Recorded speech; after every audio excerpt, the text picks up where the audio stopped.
D'un Boeing 727 qui disparaît sans laisser de traces à un numéro de vol qui porte malheur, dans cette vidéo, nous allons parler des crashs d'avions les plus mystérieux de tous les temps.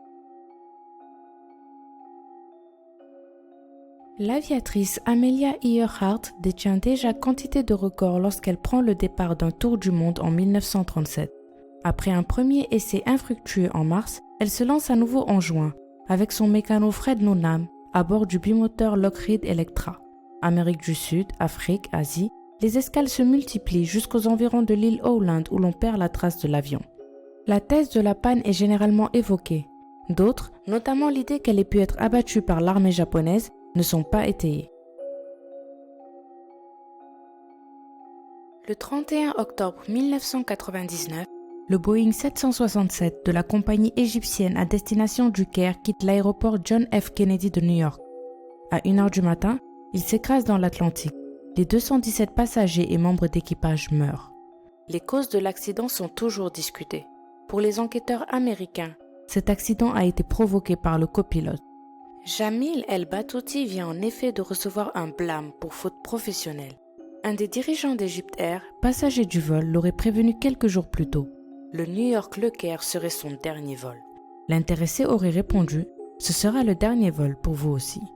Au cours du vol, alors que le pilote se lève pour aller aux toilettes, les boîtes noires de l'appareil enregistrent El Battouti dire plusieurs fois « Je m'en remets à Dieu » avant d'éteindre le pilote automatique et de pousser l'avion en piqué. Cependant, pour les enquêteurs égyptiens, l'avion s'est écrasé à la suite d'une simple défaillance mécanique. Le vol 739 Flying Tiger Line était un Lockheed Constellation affrété par l'armée américaine qui a disparu le 16 mars 1962 dans la région ouest de l'océan Pacifique. Les 107 hommes à bord sont portés disparus et présumés morts. La disparition de cet avion de ligne a donné lieu à l'une des plus grandes recherches aériennes et maritimes de l'histoire du Pacifique, mais aucune trace de l'épave ou des débris n'a jamais été trouvée. Complot ou coïncidence, un autre avion militaire de la même compagnie a été détruit dans des circonstances similaires le même jour.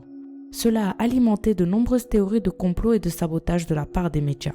Les deux avions sont partis de la même base aux alentours de 9h45 le 16 mars 1962 et ont rencontré des difficultés tous les deux plusieurs heures plus tard.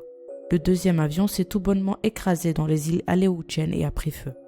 À ce jour, l'accident du vol 739 reste le pire accident impliquant un Lockheed Constellation. Cette fois, le mystère ne concerne pas un seul vol, mais plusieurs qui portent le numéro 191. Depuis 40 ans, ces engins ont été frappés d'un certain nombre de problèmes. Par exemple, le vol American Airlines 191 s'écrase en 1979. Le crash a lieu quelques minutes après le décollage de l'aéroport international de Chicago et tue l'ensemble des 258 passagers et des 13 membres de l'équipage. En 1967, l'avion expérimental X-15 vol 191 s'écrase. Et en 2012, le capitaine du vol 191 de JetBlue Airways, victime d'une crise de panique, doit être maîtrisé par les passagers. Deux autres vols 191 ont aussi connu une fin tragique, chaque fois en s'écrasant. Un appareil de Comair causant la mort de 49 passagers en 2006 et le vol 191 de Prinair qui s'est abîmé à Porto Rico avec ses 5 passagers en 1972. Depuis, certaines compagnies aériennes superstitieuses ont simplement retiré le numéro de vol 191. Le mardi 30 janvier 1979, le Boeing 707-323C, un avion cargo de la compagnie brésilienne Varig, disparaît tout à coup des écrans de contrôle 30 minutes après avoir quitté l'aéroport de Narita à Tokyo. L'avion se rendait à Rio de Janeiro. Dans ses soutes, 153 tableaux du peintre d'art contemporain Manabu Mabe. Les œuvres sont estimées à $1 240 000. Malgré 8 jours d'intenses recherches dans la zone, ni les corps, ni l'épave, ni les peintures n'ont jamais été retrouvées. Ce 707 avion cargo était sous le commandement d'un professionnel expérimenté, le commandant Gilberto da Silva Araújo. Ironie du destin, le pilote était l'un des rares rescapés d'un crash tragique survenu en juillet 1973 à Orly, en France. Marqué par cette catastrophe, le commandant avait choisi de ne plus jamais transporter de passagers au cours de sa carrière. Sans doute aurait-il dû simplement arrêter le métier. 5 décembre 1945.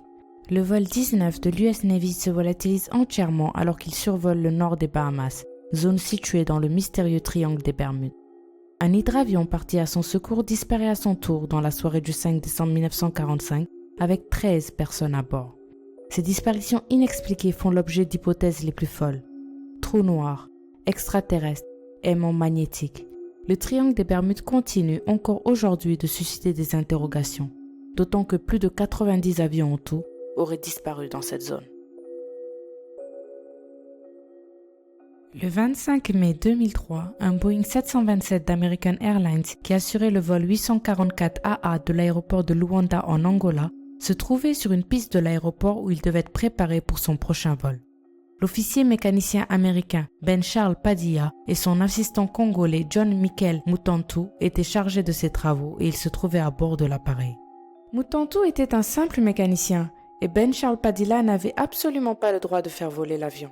Mais soudain, les contrôleurs aériens ont vu méduser l'avion décoller au-dessus d'eux, puis se diriger vers l'océan Atlantique. À ce jour, l'avion est toujours porté disparu. On n'a jamais su ce qu'il est devenu du Boeing 844 AA, ni de l'officier Padilla ou de son assistant Mutantu. Certains ont spéculé que Padilla et Mutantu étaient tombés sur des terroristes dissimulés dans l'appareil qui ont pris le contrôle de l'avion et les ont obligés à les amener dans un lieu secret. Selon une seconde théorie, l'avion a été démantelé dans un hangar secret pour la revente de ses pièces détachées. Certains pensent que l'avion a été abattu par l'armée angolaise ou américaine, ou encore que les deux techniciens ont amené l'avion en Tanzanie. Nous ne saurons jamais avec certitude où il est allé. Après le vol MH370 de la Malaysia Airlines, c'est le second plus grand avion à avoir disparu sans laisser de traces. Le 8 mars 2014, un Boeing 777 de Malaysia Airlines décolle de Kuala Lumpur avec 227 passagers et 12 membres d'équipage en direction de Pékin.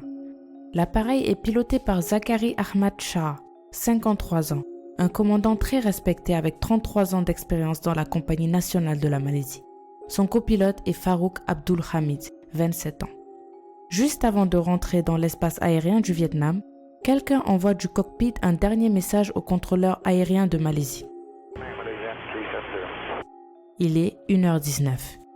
Vers 1h30, les systèmes de radar tels que le transpondeur sont débranchés. Or, l'appareil figure encore sur les radars militaires à 2h15, changeant de cap en direction de la Malaisie, puis vers l'océan Indien. On n'aura plus aucune trace de l'avion jusqu'au 30 juillet 2015 où un débris de l'aile du Boeing du vol MH370 est retrouvé sur l'île de la Réunion. Cette découverte qui a soulevé une immense vague d'espoir chez tous ceux qui se sont passionnés pour cette disparition nous laisse 6 mois plus tard au même point. Les experts ne savent toujours pas ce qui a provoqué ce brusque changement de cap de l'appareil, puisque ni l'équipage ni les systèmes de radar de l'appareil n'ont donné de signes préalables, et que cette nuit-là, le temps était au beau fixe. Ils ignorent si l'un des pilotes est à l'origine de l'accident, l'une des hypothèses pourtant la plus probable. Zachary était un militant de l'opposition en Malaisie, et Farik avait laissé entrer des passagers dans le cockpit lors d'un récent vol, en violation des règles en vigueur. Mais rien dans le passé des pilotes ne laisse penser qu'ils pouvaient être capables d'un meurtre collectif. Les spécialistes de la navigation aérienne ignorent s'il a pu s'agir d'un détournement ou d'un attentat commis par un groupe terroriste, puisqu'il n'y a jamais eu de revendication. Ils ne savent pas pourquoi les systèmes de radar de l'appareil ont été débranchés et par qui, un acte qui semble avoir été délibéré. Ils ignorent toujours où exactement l'appareil s'est écrasé, même si la découverte du débris de l'aile a aidé à confirmer l'actuelle zone de recherche. Nous sommes donc malheureusement loin de pouvoir trouver la boîte noire qui permettrait de connaître les causes de l'accident. Voilà, c'est déjà fini, mais nous sommes loin d'avoir fait le tour de toutes les théories qui auraient pu expliquer le sort de ces avions. Alors si vous avez une petite hypothèse, n'hésitez surtout pas et postez-la en commentaire. Et sinon, on n'oublie pas d'appuyer sur le pouce bleu et de faire tourner à mort sur Facebook et sur Twitter. Et surtout, abonnez-vous parce que la prochaine vidéo s'annonce dément.